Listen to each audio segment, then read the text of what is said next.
Trump do not sleep. He don't play by no rules. He used to say, will your president be awake at 3 o'clock in the morning to answer the phone? If it rings, shit, yeah, our president is up. Our president is a vampire. That motherfucker sent 23 tweets at 12:30. What the fuck is you talking about? That motherfucker is on it. Trump don't give a fuck. That motherfucker is on it, whatever the fuck it is. Every time he wake up, he just sign another piece of paper. Wait till they see this when they wake the fuck up, since they want to talk. We used to just being able to watch the news a little bit and then walk off. Not with Trump. Niggas is watching the news like it's the playoffs. Trump don't give a fuck. Trump don't follow nobody's rules. The president is supposed to be at the White House. Our president is wherever the fuck he want to be. Welcome to Liberty Lockdown. This is Clint Russell. Thank you for tuning in once again. Got some rare good news. I'm just kidding. Actually, we've had lots of good news over the past month. Shout out to Trump. Shout out to Cat Williams. Cat Williams, one of my favorite comics. Absolutely hysterical. Talking about how Trump don't sleep. Motherfucker can get whatever he want. Love Cat Williams. Anyways, I just thought that was a fun way to intro us. I got some good news. More good news is that it looks like the war in Ukraine may be ending at long last. 3 years deep into this thing, hundreds of thousands perished. It's been hell, to put it mildly. But there is light at the end of the tunnel, and that light does not have 3 chairs sitting at it. It has one for Vladimir Putin and one for Donald Trump. And Zelensky is absolutely panicking. And this was what I predicted for a long time now, is that he would eventually be left out in the cold because he was doing the bidding of the existing U.S. State Department, and Trump ain't interested in playing, that game anymore. And it looks like this dude is toast. So let's go to Trump and see what he has to say. Do you have any message for Ukrainians who, after 3 years of fighting, might feel betrayed or disappointed at not having a seat at these initial talks in Saudi Arabia? Well, I think I'm really disappointed in what's happened. I've been watching this for 3 years. It's a war that would have never happened if I was president. And I've been watching these people being killed at levels that you've rarely seen, not even close, since the Second World War. And I'm very disappointed. I hear that, they're upset about not having a seat. Well, they've had a seat for 3 years and a long time before that. This could have been settled very easily. Just a half-baked negotiator could have settled this years ago without the loss of much land, very little land, without the loss of any lives, and without the loss of cities that are just laying on their sides. You have those magnificent golden domes that are shattered, will never be replaced. You can't replace them. So that part isn't surprising. Trump has been talking like this on the campaign trail all the way back to his town halls of a year ago when he was just even pre-debate. So this has been his perspective for a very long time. Nothing is surprising here. Here's where it gets interesting. We're hearing that Russia wants to force Ukraine to hold new elections in order to sign any kind of a peace deal. Is that something that the U.S. would ever support? Well, let me pause it there. Just think about how ridiculous it is that we've been told for 3 straight years that we must defend Ukraine in order to defend democracy. And this journalist asks with a straight face, in all seriousness, why are we demanding that Ukraine hold elections? Isn't that kind of a prerequisite for a democratic system? Well, last I checked, don't you have to have elections in order to be a democracy? Otherwise, you're in a monarchy or some sort of authoritarian deal. But no, they've been in martial law. So I guess democracy isn't really what we're defending there. Now, is it? We haven't had elections in Ukraine. Well, we have martial law, essentially martial law in Ukraine. Where the leader in Ukraine, I hate to say it, but he's down at 4% approval rating. And where a country has been blown to smithereens. You got most of the cities are laying on their sides. The buildings are collapsed. It looks like a massive demolition site. So many of the cities. They haven't done it in Kiev because I guess they don't want to shoot too many rockets in there. They've done it 20%, but they haven't done it 100%. If they wanted to do it 100%, it would probably happen very quickly. But you have cities that are absolutely decimated. And yeah, I would say that, when they want a seat at the table, you could say the people wouldn't the people of Ukraine have to say, it's been a long time since we've had an election. That's not a Russia thing. That's something coming from me and coming from many other countries also. Ooh, that was a bit of too much truth, huh? Talking about the fact that there hasn't been elections, that there's martial law, that there's been just immense destruction, that there's been no appetite for negotiations or peace from the Ukrainian side, the side that has been losing this war. And the reason that there's been no appetite for negotiations of peace is because the will of the people be damned. That was not who was calling the shots here. In my opinion, it was clearly the U.S. State Department that was actually instructing Vladimir Zelensky on what to do and when to do it and how to do it. And there's a new sheriff in town, so that ain't helping him with his 4% approval rating. Now, I haven't double-checked that to see if that's true. That seems impossibly low, especially during wartime, but I'm sure it's not high. So let's just assume that Trump is being his normal hyperbolic self, and it's not exactly 4%, but it is in the toilet nonetheless. Yeah, this guy's probably lost the support of his people, and it's time, man. And I will disagree with one aspect of this. I do understand Trump's reasoning, but I think if you expect the Ukrainian people and the soldiers there who have been fighting tooth and nail for 3 years, those that are lucky enough to still be alive, to accept whatever negotiation or whatever peace deal you come up with, well, if they feel as if they haven't had say in that, I'm not so sure that you won't see an uptick in fighting post-peace negotiation because you don't have the sign-off from the president of Ukraine. So I think that could be a mistake. However, to give Trump his due, I think it's probably true that Zelensky is refusing and that he is totally unwilling to accept any loss of land. And I think that that's ultimately going to be required. It's going to be requisite if you expect there to ever be peace, because the larger power has dictated the terms of this settlement, as is often the case in war, if not always the case in war, that the larger power gets to have a better deal than the weaker power. It's just how it goes. It's how it's been for America in its empire stages. We have negotiated terrible peace settlements all the way back to Germany in World War I. But Iraq, Afghanistan, we do, we implement and use our power and our will, our stranglehold over these nations in a pretty vicious fashion. So to expect that Russia is not going to do the same, I think is just naive. I'm not saying it's right. I'm just saying it's naive to think that they wouldn't do it too. So my expectation and my belief has been the same for years now. And as I told Destiny about almost 2 years ago, I think, that they are not going to accept anything less than Crimea and a land bridge to Crimea. That has been the land that they've been holding. I think it's the land that they expect to keep. Trump said, they haven't taken Kiev. He goes, I don't know why. Maybe they just don't want. Yeah, I don't think they want to, because they don't want to actually be on the border of Poland. They don't want to be on the border of NATO. In my opinion, that is one of the true aspects of Putin's perspective on this, is that yes, the expansion of NATO into Ukraine was a red line, and that they were not going to accept that. So all of this still aligns with everything that I've read and believed about this entire war since its inception. And it just seems like this is the inevitable conclusion. And I think that Trump is absolutely right, that they didn't have to lose all of these people and all of this land, that you could have negotiated very early on, if not even prior to the invasion.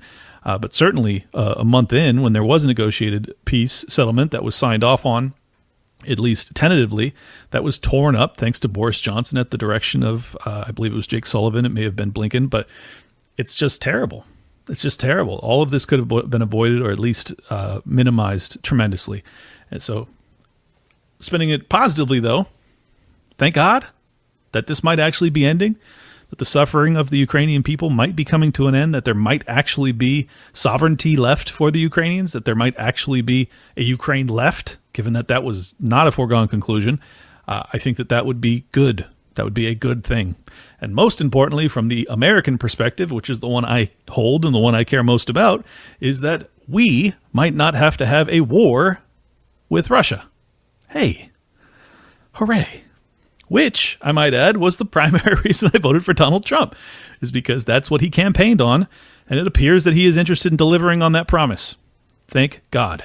I do not want to see my little brothers sent off to war, especially a war that is, has the potential to be apocalyptic. It just had to be avoided.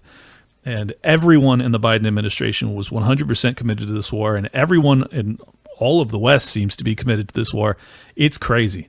I did want to make this point because after J.D. Vance went to Germany, to Munich a couple days ago, and he gave that speech that kind of chastised them, one aspect of the speech that did not chastise them, that he did not get into, that I wish he had, was that these people seem to be most interested in war with Russia.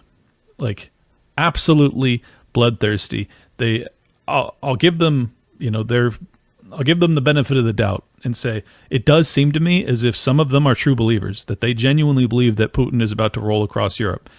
I have never seen signs that that's actually in the works, that it's imminent, that that's happening, that that's the plan. I don't believe it. I don't believe it. If I'm wrong, I will be the first to tell you, and I will be tragically wrong if that happens. But I just don't think it's actually viable. I don't think that Putin can do it. I don't think Russia can do it. And I'm not even sure that they want to. So I don't think that's going to happen. But the leadership of Europe, those people in that conference room at the Munich Security Conference, they seem 100% convinced that that's going to happen. I mean, if you listen to Keir Starmer's speech today, he's like, this is as existential as it gets. I want to thank President Macron for convening us this evening.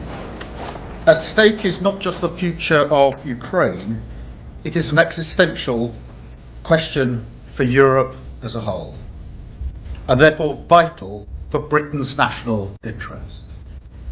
This is a once-in-a-generation moment for the collective security of our continent. Only a lasting peace in Ukraine that safeguards its sovereignty will deter Putin from further aggression in the future.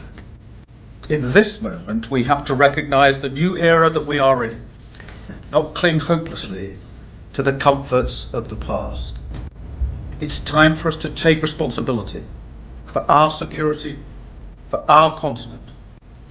And I've been clear today, Britain will take a leading responsibility, as we always have, because Ukraine must have a secure future, Europe must have a secure future, Britain must have a secure future, and democratic values must prevail. So that's the Prime Minister of the UK, Keir Starmer, saying, we must defend them to the last man. He was obviously meeting with Emmanuel Macron, who lost his election and still hasn't stepped down from power after, I think, 6 months now. So they're pretty much doing away with the entire veneer that democracy is legitimate, and just like, yeah, they're all warlords as best I can tell. I don't support any of them. They don't believe in free speech. They don't believe in human freedom. They don't believe in self-defense. Why the fuck are these people our allies? I don't understand it. I mean, other than, my lineage, which I think I have some English heritage. I think I have, I know I have German. I've got, just European mutt like most white Americans. I feel bad for the people that live there, but I have no affinity for the governments of those countries. I feel like they're worse than our own. Basically how I feel about Trudeau in Canada or the poor Australians and their government. I don't want to be allied with these people any longer. I don't want to be a member of NATO any longer. I don't want to be their defender. I certainly don't want to be their benefactor or their funding source for their unlimited, endless wars, because they're delusional and believe that Russia's about to conquer them. If they believe that, I don't even know. Maybe they're just owned by the military-industrial complex or intel agencies, or who knows. Satan himself. I don't know. Don't care. I don't want to fund it. I don't want to have my countrymen fight and die for these people. If they want that war, that's their choice to make. That's not mine, and it's not going to be my money and my countrymen fighting it for them. Strap up, Keir. If you want to fight, you get on the front lines. I'm not fucking doing it. Not interested. Thanks. Pass. So that's how I feel about it. Feel free to disagree. If you want to enlist, go at it. I am out. I am out 100%. And the good news is that it appears the United States, thanks to Donald Trump, is also out. We are done with Vladimir Zelensky. We are done with this constant escalation against Russia. And we are done with endless wars. We're done. Thank God. Now let's hope I'm right. Let's hope that Trump's stance is a fixed one and that this will actually be resolved here shortly. And moreover, let's hope for the people of Ukraine and Russia and Europe that this war ends so that we can get back to just being nice, normal people again. What a novel concept. All right.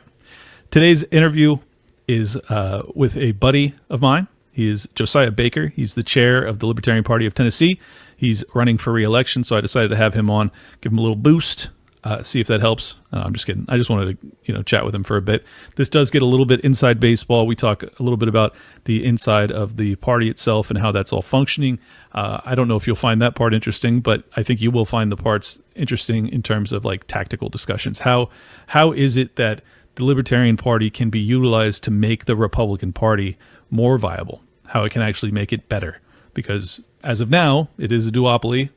Can we make half of the duopoly at least not existentially terrible? Well, it appears that we may have. And it appears that if we continue on that path and that trajectory, we might be able to improve it further. We'll see. It's an interesting combo. Hope you guys enjoy it. I'll be back to you in a couple of days. As always, Liberty Lockdown is brought to you by MyPillow.com. Mike Lindell, that sexy devil him. If you're interested in getting, they don't just have pillows, by the way.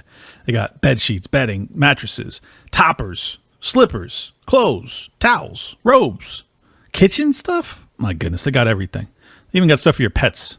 If you're interested in supporting Liberty Lockdown, please make sure you remember to use the code. Actually, you don't even have to use the code. Just go to mypillow.com/lockdown or call 800-803-0339 to call and place an order. Or if you're not a boomer and you have a computer, I would recommend mypillow.com/lockdown. Get you some. And it takes a strong Libertarian Party to get a more Libertarian Republican Party. Well, you and I agree on that, clearly. And I think that it's worked. I think that the first time we weren't even that strong of a party. Our candidate certainly wasn't strong, but it just seemed as if the movement and our influencers were strong in that arena. And that was kind of enough to give Angela the leverage by which she can negotiate real concessions from the Republicans. So I'll start there. Stephen Nikela is the interim chair after Angela McArdle stepped down. Just curious what your thoughts are about him. I'm not super familiar, so what do you think? Stephen he's a nice guy. Had a meeting with him not long ago to kind of grasp his take on everything. I didn't even know he was in the running for it till the bonkers LNC clown show meeting that he kind of got pushed through there, and the whole. I'm not going to bore people about internal LP politics because I'll fall asleep mid-sentence. But in essence, he got thrown in at the last second to get it. I know he's wanted it for a while, ran against Angela.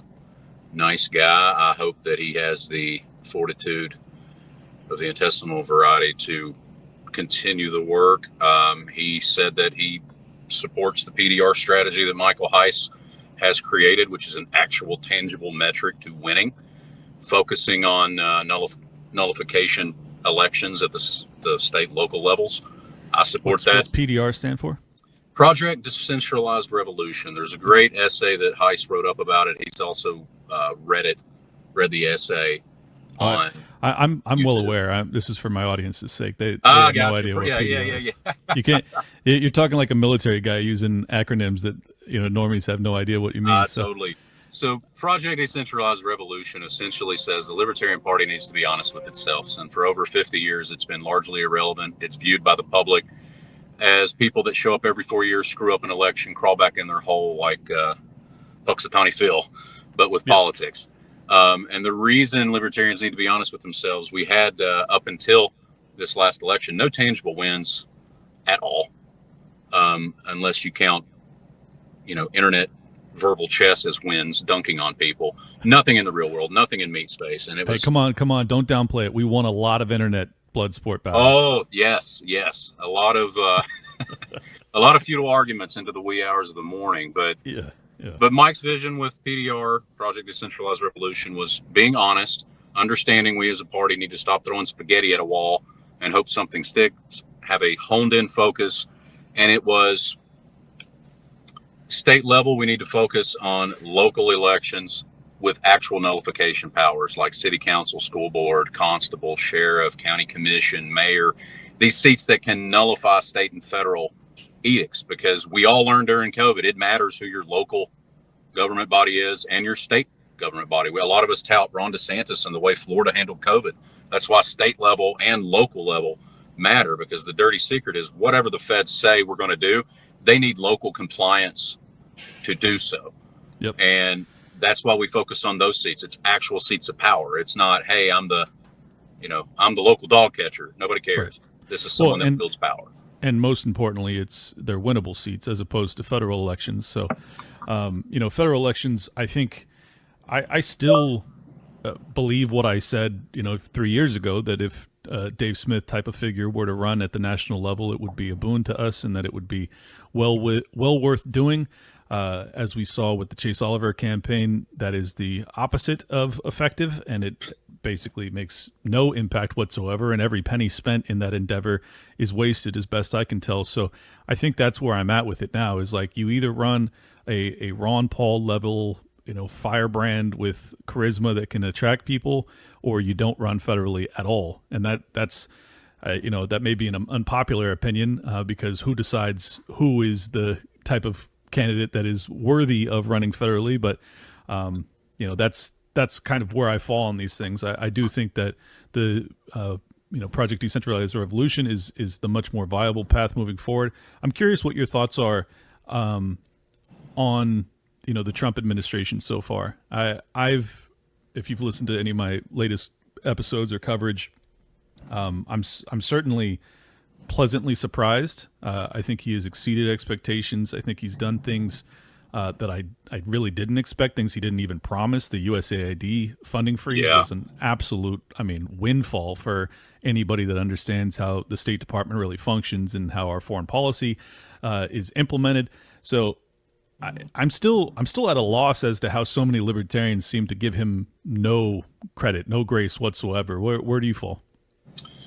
I think the greatest analogy of him ever is Tennessee's very own Andrew Jackson, who like any other man as president, you have your faults, but he did roll back the state and the banking system. Mm-hmm.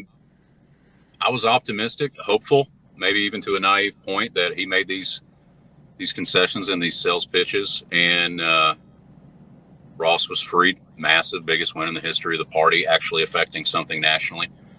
And then the talk of Department of Education being abolished is in the zeitgeist right now. And the USAID, which is the CIA arm of regime change, along with everything else that our money has been wasted on, that being burnt to the ground. It's almost as if this man had zero F's to give anymore after they tried to impeach him, tried to kill him twice, tried everything against him. And now he's coming in not needing a re-election. He's like, screw it, man, I'm going to do it.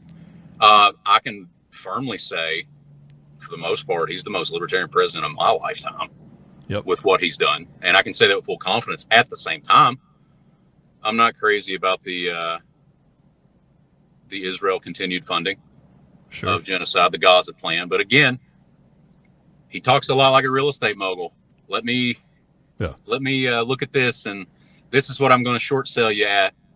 And I don't know if it's a tactic. I don't know. It's a wait and see. But I'm kind of in a wait and see mode. If that makes sense. No, at this point, he's gone after USAID. He's gone after all these departments. He's gone after all these things, which is the best that we've seen in ever. It's kind of crazy when you roll out of bed and look at Twitter X and go, oh my God, really? Elon's having a heyday with it. I hope to continue to see these policies go. But it's been pretty wild. And there are people that are like, well, it's got to go through the proper channel. Executive orders, I don't care. He's using executive orders to fight unconstitutionality. I don't know. He's reducing the government fraction by whatever means necessary. And I think that's a win, and we should celebrate that win. We can be critical when he's not good, just like you and Scott and other voices are, Dave. And that's good. We've got a bull in a china shop, and he's got blood in his eyes. So that's a good thing.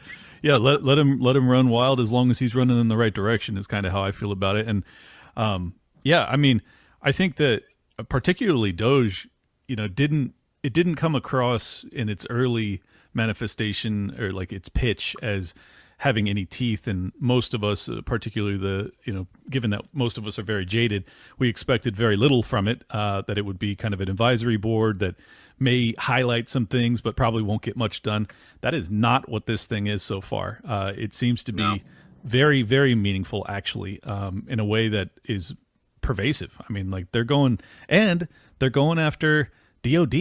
I mean, they're going after the Pentagon. They're doing things that like the most pessimistic amongst us would have never thought possible. Like it's just unbelievable. Yeah, dude.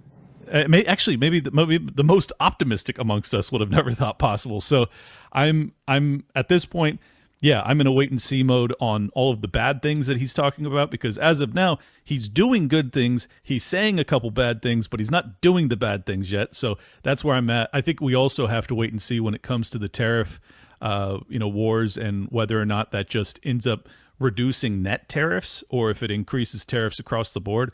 As of now, I'm still not certain, because he seems to be getting a lot of concessions from countries by utilizing that threat. So, and then lastly, I totally agree with you on the executive orders. If you're using executive power to fight unconstitutional things, great. If you're using executive powers to do unconstitutional things, well then, we're going to have a conversation.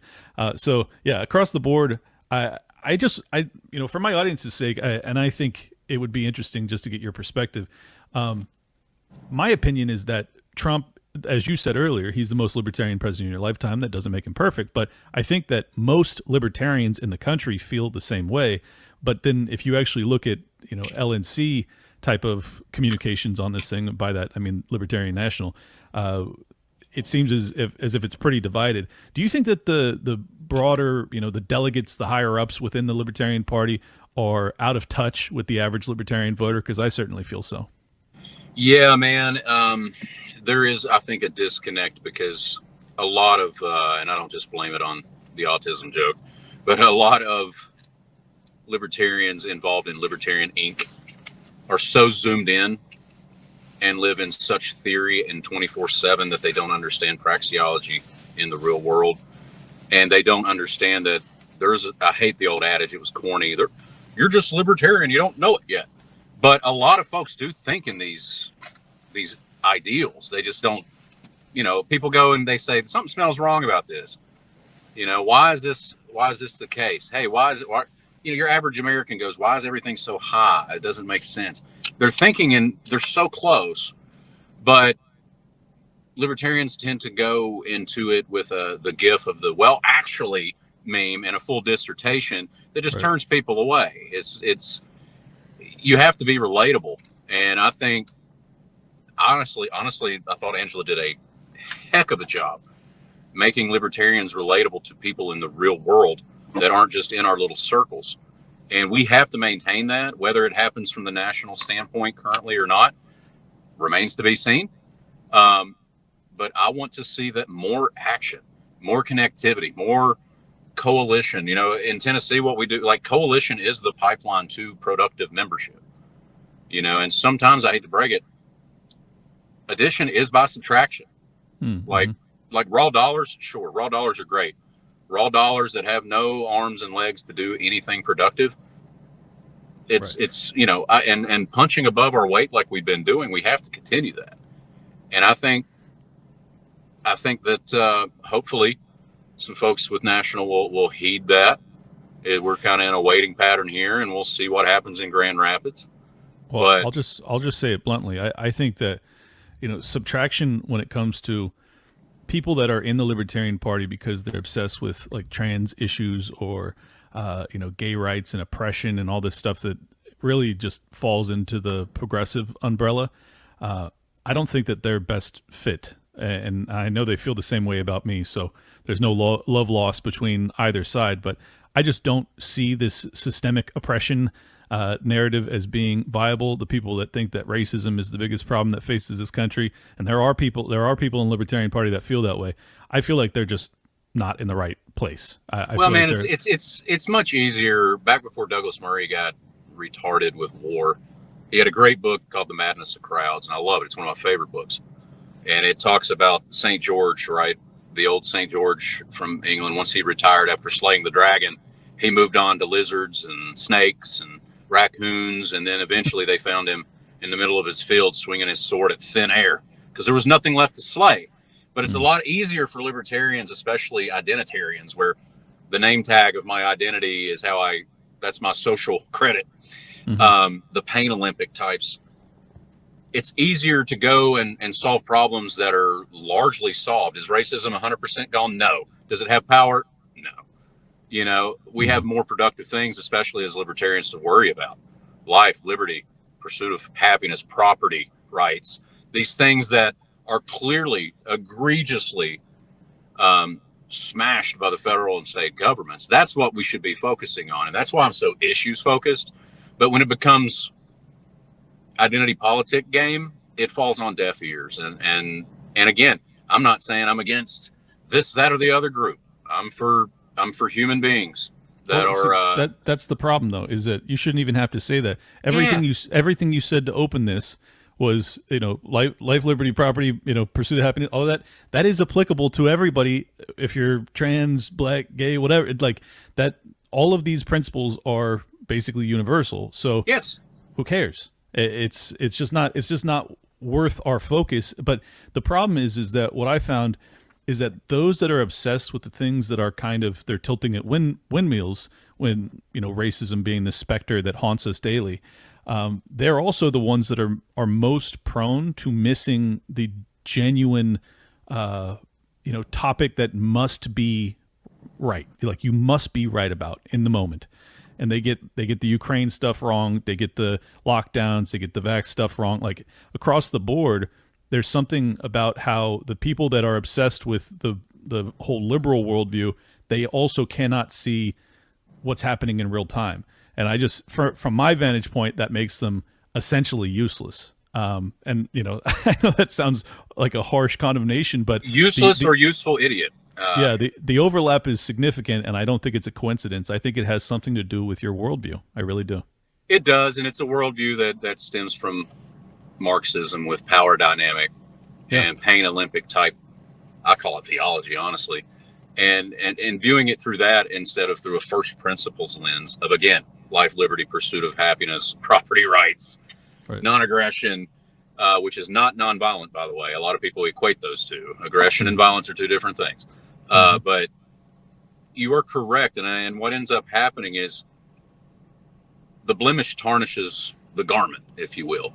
Those blemishes in the past as libertarians, like you and me, we didn't get involved in the party until recent history because, like, we looked at it and we were like, I'm not wearing clown shoes and undermining my entire influence with my social circles and my professional circles, because all someone's going to do is Google Libertarian Party and see some naked dude on C-SPAN. Now, after Angela's term here, we have such quality content that is in the zeitgeist of the American citizen. I mean, during our national convention, we were all having people text us. They're like, hey, you're libertarian, right? What is going on? Oh, my God. Because Donald Trump and RFK are there giving their sales pitch to a voter bloc in an election that had razor-thin margins. That's wielding actual power.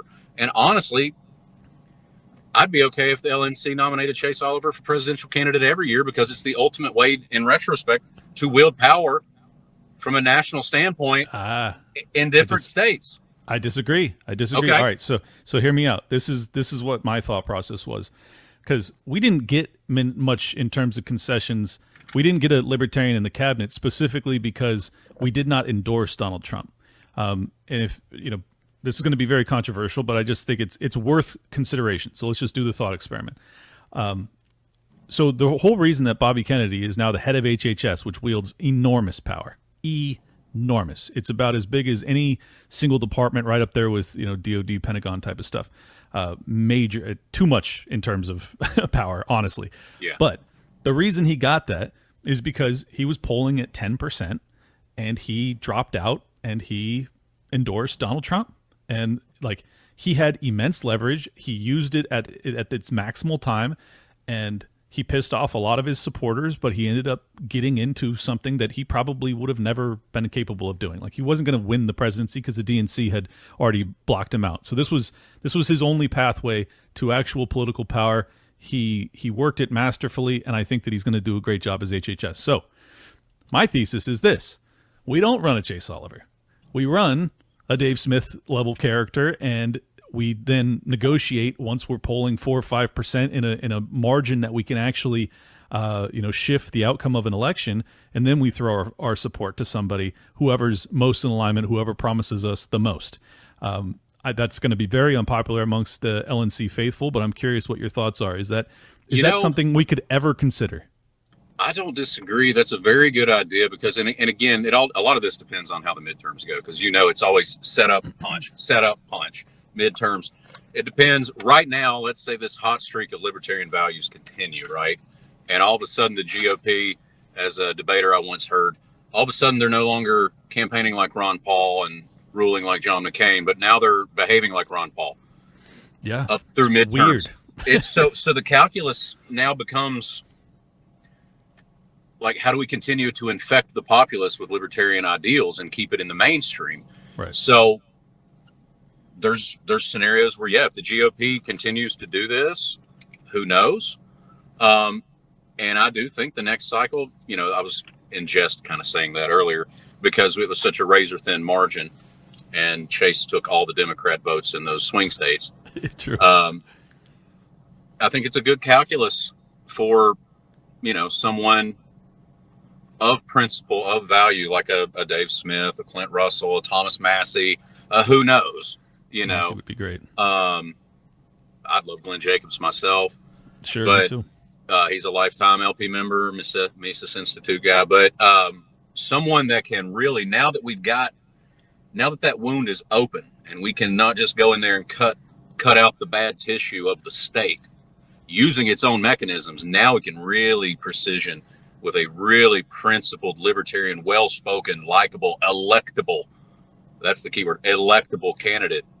Because shit, man, we've got Javier Milei doing what he's doing down there, and this blueprint right now feels a lot similar to Fuera. Cut it all. So next time around, someone of principle, fire up the base.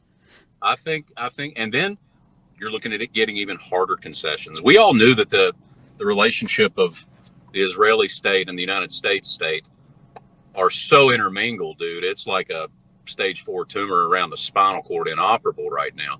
So we might just have to gut the body at large. We knew that was going to be the hardest sell. I think we all know that because and we were right. It's not much has changed in that regard. So, but I think it's so here's my concern, because Angela stepped down, which, obviously disappointed me because I was a big, fan of what she was doing. Stephen Akela comes in. I don't know much about the guy, but the first thing that goes, kind of mini viral in my world is that he essentially posts firing, it looked like, the comms person for LP National because they quote tweeted, one of Kanye West's kind of deranged rants and said, this is what free speech looks like, or something like that. Like, not endorsing what he was saying, but just saying, like, this is the value of free speech. Right. And I had no problem with it. I didn't think it was controversial. I hadn't even seen anybody upset by it. But apparently the person was let go as a consequence. As you would imagine, it caused very, very big concerns to me as someone who I used to ghostwrite for LP National for a couple months back in the day. And I think that the most compelling avenue for LP National and our messaging is to be on the cutting edge, to be playing off of viral things like that, and to be pushing the envelope a little bit here and there. Maybe not to LPNH level, but somewhere 50% to that. And it seems as if my concern is that this party is going back in the direction of the more progressive wing. Am I wrong? So that specific thing, that tweet by who, I don't even know who crafted it. It was a glaring example. I understand exactly it was a glaring example of, hey, this is proof we have free speech. The fact that Kanye is saying this kind of stuff in the open. And then you fast forward a week or whatever, and you see what the German people are saying that this week in the news cycle about cancellation of free speech, and free speech is actually the problem. That's how Hitler. It's always Hitler. Well, that's how Hitler came to power. It was free speech. Checks notes. Okay, we couldn't use those 3 examples. It's free speech's fault. Yeah. I thought the tweet was in. If you read it, the problem is most people don't read it and think what they're saying. It's 100% agreeable. That's how I felt. This is hard proof. Kanye West can say this. This is proof that free speech exists. Yeah. Not agreeing with what he's saying, whatever. It's an example that it exists. So I hope that that's not the case. But like I said, there was a good meeting that I was involved in with the current chair and vice chair, and I'm national board member with the Mises Caucus as well, and there's a reason the real world is paying attention to the Libertarian Party right now, and it's because it had to be stripped down and built back up one principal brick at a time. And if he doesn't continue with Angela's plans and methods, it will be solely on him, because the internal infrastructure of being the best voiced Libertarian Party with tentacles into the real world is already there. Okay. It's going to be on him if it doesn't happen. So you think he will continue in the McCardle-esque path, because that didn't send that message? No. You don't think so? Okay. No. I think it will be a slow roll of capitulation. The problem with a lot of libertarians is we say life, liberty, property, right? That matters, the nap, whatever. The chief value to a lot of libertarians is niceness. Go along to get alongness. That's not productivity. Man, that is definitely not my worldview. Yeah, exactly. Nice. Productivity, passion on the values, the first principles of libertarianism. Not go along to get along. Go along to get along's way down here, and go along to get along, it can chop you off at the knees for especially some of these people that love playing libertarian Game of Thrones. Who can be the least effective but get to wear the name tag? Dude, I don't care. Do the work, and I've never understood this mentality. I couldn't care less about getting to wear the name tag of power within the LP. Like when I said, niceness is not my concern. It's not that I'm not nice. I'm actually very nice, particularly to my friends, and I'm very loyal too. But when it comes to like people that I don't know tried to lock me in my house and put crap in my body that I didn't want, and then put my great grandkids into 37 trillion and going up exponentially of debt, and also led me into wars based off of lies, and risked nuclear war over the past 3 years with this proxy war against the largest nuclear power in human history in Russia. It's like, should I be fucking nice to those people? No. Yeah.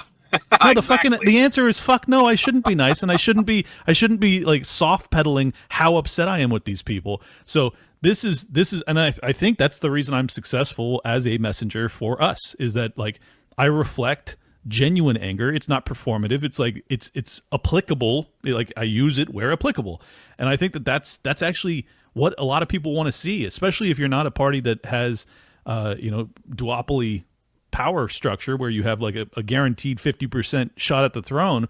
It's like, well, we have to fight like an upstart. Like, let's fight like an upstart. Let's get attention. Let's say the things in a way that are compelling and passionate. And so yeah, it seems like you share my concerns that Mr. Nikela will not be heading that direction. He reached out to me, wants to have a lunch, so I'll reserve judgment and see if he's actually not as soft on these things as it seems. But I think it would be a huge mistake to go back to the messaging brand of old. And I know many within the party want to do that, and I just can't disagree with them more. I think they're totally wrong-headed, and I think that they've essentially grown accustomed to just getting their teeth kicked in, and all they care about is respectability, and I don't know what. What do you think it is about their mentality that makes them feel like that's a good path to take? I think everybody likes to feel like the smartest guy at the gastro pub. It's a very hipster mentality, and it's a very elitist mentality, but from Temu. It's I want to be the smug, smart guy. I actually know better. Okay, well, can you show me anything tangible where that this works? Well, no, but right. It's that kind of mentality. And also, like, a lot of things are Jungian projection, where people that claim about gatekeeping and social clubism and all this stuff. In reality, that's what they want things to be. They don't want to take chances. They don't want to go out in the real world and make a difference. They don't want to bully politicians or whip politicians to vote the right way on things. They don't know. Maybe they don't know how, or the want to is not there, because it's much safer to not make waves, to not take risks, which is exactly what the party is not meant to do. It's meant to educate the populace and win local seats. And I understand you're just explaining their thought process, but let's just point out the fatal flaw in that logic. It is not safer to just go along to get along when you're dealing with tyrannical government. Like, that is not the safe pathway forward. The safe pathway is actually to risk something now so you don't end up in prison later. Like, that's how you do it. And they seem to have that totally backwards. They're like they're already living under communism and they're afraid of being the tallest nail that's going to get hammered down. I'm like, no. Like, we're not under communism yet, folks. We need to actually be courageous. We need to be bold. We need to stand up now. The more people that stand up and demonstrate that courage, the more we enable our friends and family to do the same, in which case we might be able to save this system. And it just seems as if they don't have that optimism, or they just don't see how dire it is. And I think many of them don't see how dire it is, and that concerns me deeply. Well, it's not just dire, but like, for as quickly and as many words per minute people can type through their thumbs or on their keyboard, you get someone in person and they can't make eye contact and it's awkward. For a long time, there was a lot of people that needed the Libertarian Party, I think, for personal validation. Now we have people like yourself, like Dave, people that don't need the Libertarian Party. The party needs them. People that are inherently impressive, professional people that can espouse the values, make the eye contact, have the inflection, get people on their feet. And that's viewed as a threat. So it's easier to just double down and go along to get along, and it'll be fine. It'll be whatever. Maybe I'll get invited on the C-list show every year on C-SPAN to talk about a fringe article or topic, or maybe I can make a case argument for why vaccine and mask mandates are actually a good thing, things of this nature. The way they don't just kiss the ring, they swallow it, shit it out, and kiss it again. and like, that is not who we are, dude. Like, and the funny part is it's not who we're supposed to be. People. We're all just normal people working our careers, doing our jobs. We live and bleed for this stuff, and that's why I get involved. Looking at the COVID regime, hearing absolutely nothing from national whatsoever. Hey, let's talk about a topic from 1997. No. Yeah. No, what are you doing? This is the most egregious overreach of all time. And again, this is why not only federal, like our national messaging matters, but it's why our state level party activity matters, because we learned it during COVID. That's why you're in Florida. Yep. It's why I'm in Tennessee. States' rights matter tremendously. I could not agree more. Here's my concern is that if the party does revert back to the more progressive lane post McCardle, which it sounds as if maybe that is the trajectory for the next year or so until there's another election. I think that there's a real distinct possibility, and this may happen regardless of what happens in the Libertarian Party, let's be honest, because Trump, as of now, is governing in a much more libertarian vein and seems to have much more support from not people within the party, but just small L libertarians all across the country, that what we're going to see, unfortunately, in my opinion, is what we saw when Ron Paul was running in the GOP, that all of the good libertarians, all of the people that I like, for the most part, left for the GOP to support Ron Paul. And I feel like many of them are doing the same in supporting Trump. I guess you could say I'm in that camp because I came out of the closet and supported him in the last 10 days before the election too. Is that a concern of yours? So yes, but also no. You're always going to have the attrition of people because of the path of least resistance. And right now, the GOP is towing the line on some key good issues. And by the way, I say throw all of Congress out. They could have been doing this shit the entire time. That took Elon's Asperger's to do. But that's going to happen. And I think libertarians need to be okay with that. We need everyone to be on their A game. And the reason I'm sticking around in the Libertarian Party, and again, I work with GOP and I work with some Democrats, When it comes to issues, I'm staying with it. I think there needs to be a strong principled Libertarian Party at all times as a check, if you will, to make sure that what we just had happen this last election happens every election, where people I have agree to with keep you. our values out. I agree with you, but if we experience that attrition, then are we not basically making the party not that? Because like that's my worry, is that it ends up not being a good enough party to actually get these concessions that we got last go around, particularly because there was so much opposition to what Angela was doing. I mean, like, I've never seen the kind of pressure and controversy that surrounded what she was attempting to endeavor upon. So that's my fear. I think we need to use it. I'm the kind of guy, we can be wolves in sheep's clothing when it comes to GOP pathways. And again, whether it be running for office or infiltrating systems, that makes total sense. And I think that's good. And I think it's healthy. When it comes to being Libertarian Party oriented at national, I think everything's fuel if you burn it hot enough. And I think the opportunity of the Libertarian National Party that Angela and the caucus has set the table for, getting us in the main limelight, that opportunity, if it sits and sizzles for a little bit, will be a rallying cry for I'm talking pre-Reno levels or higher, of people being like, we got to continue to build on this. That's my goal. That's what I'm doing. That's what I'm doing in my state. And it's absolutely working. And all it's helped is I've got a phone call with the 4-term county GOP chairman later today about Defend the Guard legislation. I've met with 3 other guys in the state that are true conservative, pissed off about the so-called school choice bill that Rhinos passed in the state. And these people are coming to me because they viewed what happened. It's parlaying what happened at national, of having actual influence, and it's trickling down into state and local issues, because they go, libertarians get shit done. Hey, let's work together. So my argument would be, if that atrophies, that LP muscle of principle atrophies as a crowbar to keep people in check, if that goes away and we all go into the blob, we might have what happened to Ron Paul happen, where you go into the blob, now you're in the mechanism of the machine, and that's it. I think we can chew gum and walk at the same time. I think we need the best of the best, conservative and libertarian, within the GOP, I don't think there's any chance for the Democrats right now.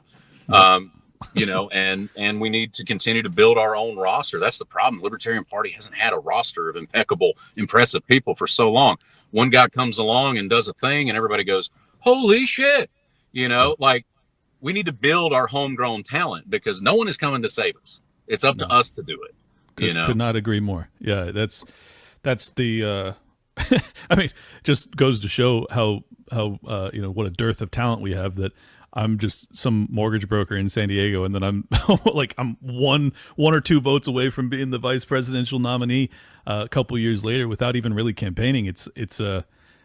We need more homegrown talent, and I think that if you actually convey to the more impressive speakers amongst us that there is a pathway by which this parlays into something that means something.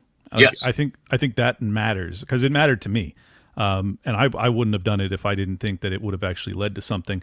And I think that's Angela showed kind of the pathway, and now it's up to the party if they want to go along with continuing on that process. It just, at this junction, it seems as if there is no coalescing of the party behind that pathway. So many of them want to go back to not having any impact at all. It feels very eerily similar to the local dog that chases the tire, catches the tire, and then realizes it's just going to get ran over by the tire it bit onto.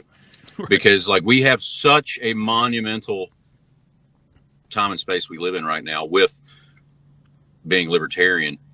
We have to take action and do something with it. Don't just pass the plate around and go, we got to get our funding up, we got to get our members up. Give actionable items so that people can see the vision and give towards the vision of what you're doing. Yeah. Productivity, not just running on a treadmill. That was great with Angela, the anti-war rallies, the coalition building those bridges with other people outside of our network that agree with our values, and they realize libertarians actually care and are going to get something done. That is the bridge you build to new members, because so many times the Libertarian Party tries to bleed the same damn turnips for money. And these people eventually go, no, what are you doing with it? Exactly. What? Macaroni plate art for liberty? Come on, do something productive. Come on. Well, I mean, think about how much more compelling this pitch is if you call up a donor and you say, hey, yeah, I'm looking for donations to LP National for presidential campaign. Yes, we're not going to win, but here's the concession that we're asking for. We're asking for the abolition of the ATF. Like, something that's like fucking real and actionable and potentially viable. I mean, that to me is much more compelling, because if you call me up and you say that, all of a sudden I'm like, wait, what? Because before I'm just like, not interested, Right. And I think that's the problem, is that 99% of people rightfully say not interested. And you have an opportunity to actually demonstrate how you can turn their dollars into something that helps their lives. And are you going to do that or not? And I fear that the old guard, reclaiming power is not interested in doing that. And I wish I could understand why, because to me, it just seems so obvious. Well, those that want to go back to the case Rasa Ra way things are, those are the people that don't do. They're just very loud about what they don't do. So loud. And what you're saying right there, like that kind of bold messaging, we want to abolish the ATF. You get immediate buy-in from actual conservatives on something like that. And boom, you've got a coalition pipeline now. I got to quit doing this message on video. This movement. Think about calling up donors in Texas. You calling up, like, you just call up Republicans. You can pull up a list of Republican donors, call up the Republican donors and say, hey, you know how the GOP hasn't done a fucking thing to diminish or to increase gun rights over the past fucking 100 years, or very little. Yeah, this is our pathway. No, we're not gonna take the White House away from Donald Trump or JD Vance, but here's how we get the ATF gone. Like, I'm telling you, man, that's a message that rips right through them. It really would. Absolutely, dude. And what you're talking about is tangible net liberty in the real world. Exactly. And anybody that I was talking about this with my fiance Samantha earlier the week. Like, anytime people are so harped on a presidential ticket or voting someone that has a letter next to their name, they're giving away their value system, because that is me casting a vote and voting harder and doing, that makes me feel good. It makes me feel good as a libertarian. I got to vote for a libertarian guy. Actual real world liberty is doing what you're saying, rolling the sleeves up, getting creative, forcing your view and your view and your policy into the machine to make it the machine's issue. Yeah. Now. And it takes it's in my view, it's the highest virtue. And if where there's no vision, the people perish. You can't just throw out slogans and platitudes and expect any action. And so we're going to continue doing what we're doing as the Mises Caucus, me and as the Tennessee State Chair. I'm definitely looking, because Tennessee, we've got proof of concept on how to run the playbook and be an effective state party. Like, we've got conservatives red-assed and fighting for constitutionality with Defend the Guard right now. Our rookie bill sponsor, Michelle Renault, will not back down. One of the guys co-sponsors tried last week to hop off, and we bullied him into, okay, I'll sign back on. That is what we're doing. It's wielding power. It's making the phone calls, the emails, showing up, knocking on the doors, looking a guy in the face and say, you tell me, did you, are you for the Constitution or federal funding? Where's your oath at here? You have those hard conversations, and it is thankless, long-hour work to do. Yep. Nobody's getting paid to do it. We're all volunteers to do it, but it either matters to us or it doesn't. Yep. For us, it matters, and I want to, well, it matters more than the rest I think of the country. It matters more than I think most people understand too, because my understanding with Defend the Guard, basically it makes it so that the National Guard can't be deployed. Is that without a declaration of war from Congress? That is correct. All right. So just think about how much that diminishes the chances of World War III. Like, because you're probably never going to get Congress to declare any war again. So So if you can't just use the National Guard, that diminishes the troop count they have, and by its very nature, that diminishes the calculus that our State Department, our DoD is making when it comes to like what can we do without a declaration of war, and that diminishes what they can possibly do. And I think that's a huge positive, and it obviously keeps our people home and increases the chances of peace and prosperity. And like these are all very meaningful things, and I've been thrilled to see the Libertarians be so successful in working with the GOP to get that pushed through. So, well, dude, it's the best part. The best part is Donald Trump has said he's in favor of this. RFK has said he's in favor of this. Tucker Carlson said he's in favor of this. The Department of Defense head, Pete Hegseth, Tennessean, has endorsed this on Fox News. So it's really fun when a 1-star or 2-star general comes knocking on doors because he's a professional lobbyist dangling a carrot of federal funding. And guys can go, wait, does your boss's boss know that you're out here trying to undermine something he supports? Like, and I'm sorry, when you do the math, we had a state congresswoman email us back, and it's funny. She's like, well, it's my understanding if we were to do this, we might lose $400 million in federal funding. She put a price tag on every Tennessee guardsman. We have 10,700 National Guardsmen in Tennessee. You do the math of that $400 million. She's stating that this is just a shy above 33 grand of federal dollars that's worth each one of those guys' lives. That's what you're telling me. I will Kathy Newman the shit out of you on this. So what you're telling me is, and dude, we're seeing it work. And this isn't the only bill we're doing. I mean, we're abolishing property tax, abolishing grocery tax in Tennessee. Those are both looking really good. We're doing a lot of things, and it's not sexy work. It's not.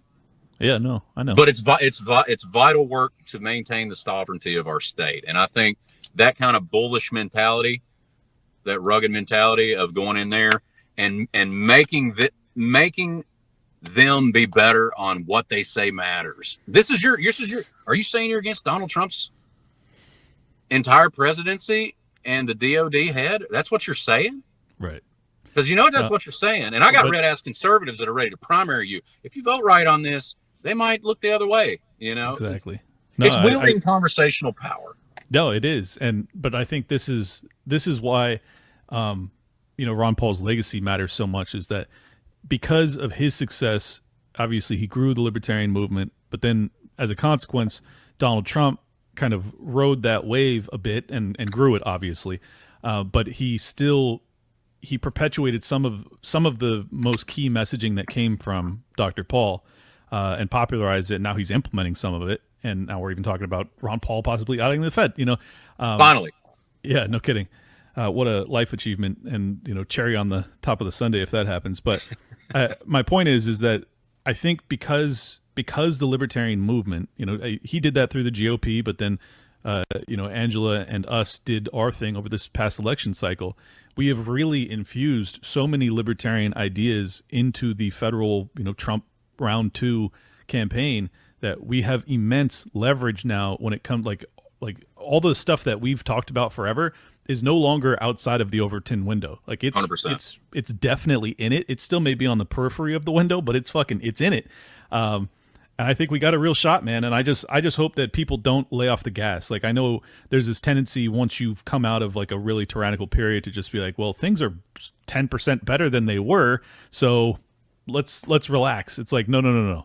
We're 100% away from where we're supposed to be. We've only taken 10% of it back. We've got 90% more to go. Let's hammer this thing.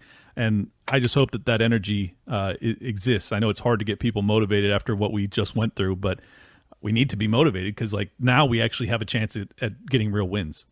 100%, dude. And it has to go that way. There's no halftime in this game. Exactly. And I understand people burn out and you got to stay rested. That's great. But that's why God made coffee and uppers, I guess. Let's get the clock is running. We're only, halfway through this trilogy here. And it's classic Rothbardianism. You aim for the sun, you want the sun and you take every star along the way. The goalposts are moving. We're refining. We're getting our issues further and further and further down the track, holding people accountable. So we need to continue with being impressive, being bold, being out front with our speakers, our candidates, yes, but our talent pool to continue to espouse those values. And if you build it, they will come. And we're starting to see it, dude. Yeah, we're good. seeing the crossover with some of the actual constitutional types that have, we're seeing this, and people's eyes are opening and they're going, you guys been right the whole time. Right. And it's so important for libertarians to not get butthurt if our name is not explicitly attached to something. Oh, I agree, man. It is a win for win's sake. Yeah, dude, I'm not in this for, yes, name recognition is nice because then it allows me to get on bigger platforms, in which case I can spread my message further. But in terms of like the victory lap of whether or not I get any credit for the Ross Ulbricht free, I could care less, dude. Like, who gives a fuck? I just think it's so sad that people get caught up in that. It's like, do you want to free human beings? Like this, like, is that not enough? Is that enough reward for you or not, dude? Like, well, actually, it needs to be this mechanism. Oh my God. Yeah. It's like, please. No, that's not how I feel at all. I mean, and this is yeah, exactly. This is what drove me crazy about Chase's response to, Trump freeing Ross was like, well, he could have done it in his first term. It's like, oh man, that's the message you send within 24 hours of him actually following through on a promise to us? Yeah. Like, he made the promise to us. That's what you got to say? It's like, yeah, look, we all know. Yes, he should have freed him in his first term, but that's just not the point right now. That is not the point that you make in that moment. And that's not how you play power games at all. And it emphasized to me that, like, some of these people are perennial losers, and it's not like an accident. It's like they don't understand how to fucking win friends and influence people at all. Like, they don't see it. And I can't help you if you still don't get it after, watching how you do it. Like, that's how you do it. Angela showed you how, and you fought her every step of the way. She was still victorious, and you still hated her, and you still bitched and moaned. And it's just like, I'll just be honest. I have no fucking patience for these people anymore. As you can tell by how I talk about it. Very frustrating. Anyways, I'll get you out of here on this, man. What do you think about the deportation regime that's happening right now? Because I know this is a area of major contentiousness amongst our camp. I think that as of now, what I've seen is that it's been primarily focused on, if not entirely focused on, violent illegal immigrants, like people that actually have records. I don't, even from, the open borders perspective, I don't know how you could argue in defense of that. So yeah, is it okay so far? Dude, it's funny. Like, my great grandparents on my mother's side were illegals, right? From Mexico. So I love when people look at me and they're like, oh, this guy who I'm like, no. According to you, I get to say here. Yeah. I mean, it's you're kind like of my abuela. Hey, relax. Yeah. My abuela. Yeah, dude. And like, you have to start somewhere. And again, this is comparing to what I understand. I don't live in theory arguments or whatnot. I'm caveat. I'm Hoppian. I'm private borders, obviously. But this is the reality of the situation that we're in. You have violent overtakings of communities, violent overtakings. It's got to go. Yep. And I don't care if it's, if it's violence going on, I don't care if they're illegal or not. True. Like, violence is violence. Yeah. And if you turn a blind eye to that, as a libertarian, like, no one should take you seriously. Exactly. Like, it's first principles, dude. Yeah, exactly. So, in regards to the immigration stuff, like, it's clearly, you had Lurch go on Joe Rogan and say the quiet part out loud. It's the Democratic game plan of changing voter demographic blocks and redistricting to win. They don't care about these people. Nope, not at all. And at the same time, we have to fix that. We need to fix the reason that a lot of this people displacement happens south of our border and overseas. The American foreign policy has created the problem. People are going to find out that USAID funding freeze helps with that a lot. And I think, I don't know that the Trump administration knows that, or the admin probably does. I don't think Trump knows that. I don't think that he actually understands how USAID plays into toppling governments, which displaces people and then forces them to migrate as basically refugees from totally collapsed states. But that's a reality, and I agree with you. So I guess I just hope that we can have reasonable messaging on that issue, because I think there is, as you know, there's a major divide within the party as to what our principles are when it comes to borders and immigration and things like that. And you and I align. I'm happy in private borders too, but like that's not the world we live in. So, Right. Now I'm dealing in reality. But I think that if you basically fight this, because like there was the reason I'm asking, or I'm talking about this, is that a few hours ago there was a report that a immigration vehicle for deportations was lit on fire. I think it was in Seattle. I'm forgetting which. What a surprise! You're right. But like there's going to be. Here's my fear. My fear is that some of the open borders libertarians are going to defend that because it's basically fighting tyranny. And I hope I'm wrong, but I would not be surprised if I see it. I just hope it doesn't come from any state accounts. Oh man, it won't come from ours. I can tell you that. No, of course. I'm just saying. I think that like this is an issue that actually has broad appeal, and it's actually bipartisan. Democrats even are giving, they're basically shutting the fuck up because they're like, yeah, this has gotten out of hand. Dude, actual leftists like Jimmy Dore. Yeah. I love Jimmy. He's a Me good too. faith guy that once he digs, he's a gold bug now. When he digs into an issue, he does his own research, as his joke says, and he comes around to the truth on it. I'm loving seeing his progress. It's an actual problem. Like, and I love everyone that I love them, the espousing of, just let everybody, and you never see them actually do that in their own real life. No, but they want everyone else to do it. And it's, they're not taking the doors off their apartments. No, no. Well, this actually goes back to a good example of like not caring about getting credit for things. I've done multiple shows with Jimmy Dore. I talked to him about the Federal Reserve and central banking. And it's like I could try and extrapolate his progress in this arena and being a gold bug and things like that into like, I planted those seeds. Who knows? He talks to so many people. It could but maybe I gave, a 1% little push in the right direction on that. Like that's the thing that I love about, doing what I do is, getting to just have relatively friendly conversations with people that I agree on 70% of things, but are adamantly opposed on 30% of things, and just seeing their evolution over time. I mean, Tucker Carlson's a great example of this. Tucker Carlson was not good 15 years ago. He was fucking bad. And now he's one of the best around, or best that, at the highest levels. Rogan's improved too. He's gone from pretty hard left to more libertarian leaning, in my opinion. So I think that like people downplay how much of an impact, particularly Dave Smith has had. Certainly Dr. Paul, everybody already gives him his due, but Dave's impact. You have Theo Vaughn talking about Ron Paul auditing the Fed and shit like that. It's like, man, we're making strides that I think people are not really paying attention to. Dude, it's chewing gum and walking. It's making those huge cultural strides, like you and Dave and now, Theo, and at the same time doing the institutional things and the gritty work, and both of those things working in tandem in the same spirit, the spirit of Ron Paul. And just before I forget, Jimmy is probably. It's looking like Jimmy might be popping in for 20 minutes on that virtual panel that you're doing with us at convention about the death of corporate news. So maybe you'll get a chance to say what's up there too. So we'll see. Yeah. What date is that?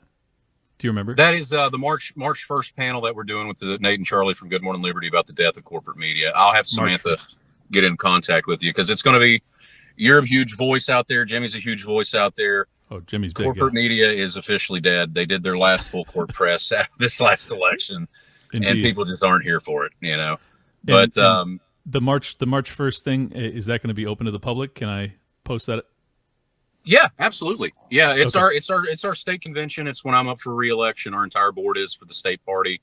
We've got that panel. We've got Dr. Peter McCullough, one of the greatest anti-COVID regime doctors.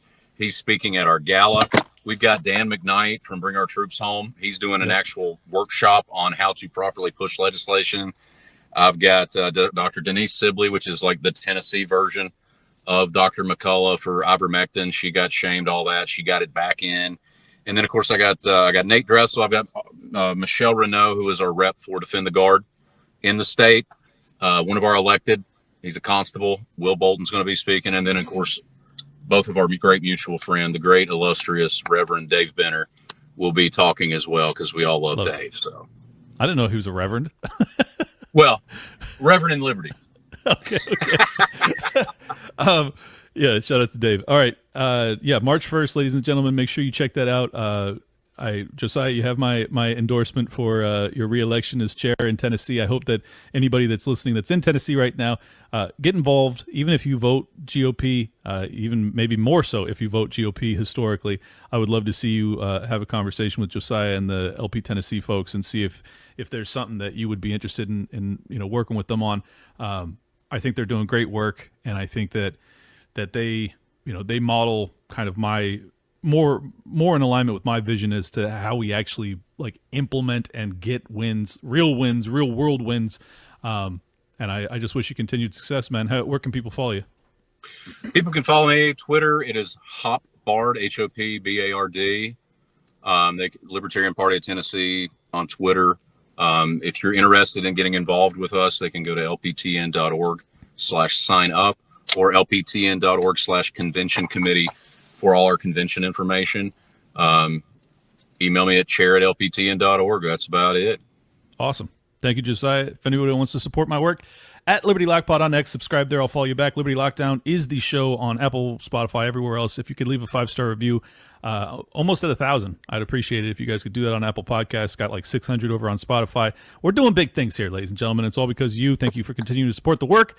Leave a comment down below, and I'll get back to you. That's it. We're out of here. Peace. Welcome to Liberty Lockdown. Please scan your barcode. Your liberty ain't gone, but yeah, it's on hold. Where did it come from and where did it go?